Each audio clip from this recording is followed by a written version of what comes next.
On ne donne pas de couleur parce que ça sera forcément multicolore et on fait appel à un jury. Parce que c'est pas nous, on n'est pas assez qualifiés et c'est un jury positif hein, voilà, pour choisir et sélectionner les artistes. On espère avoir des artistes connus, reconnus dans la région, mais aussi des artistes plus amateurs, comme on dit, du dimanche, voilà. Donc c'est la passion ou le hobby. Le parrain de l'association, donc c'est Lem, qui est un artiste street art de Roubaix, et qui était l'artiste qui a adulé Paul-Émile.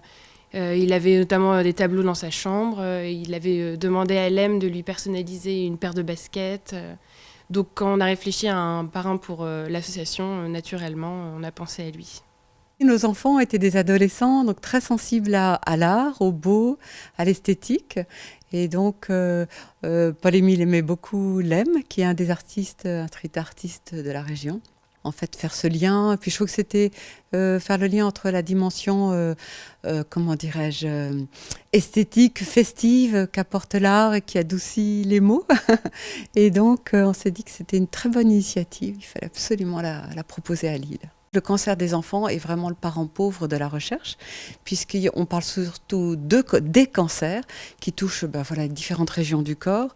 Et puis, les cancers de l'enfant touchent autour de 2% de la population des malades. Donc, les laboratoires ne se mobilisent pas beaucoup. Donc, c'est pour ça qu'il faut... les sous sont le nerf de la guerre.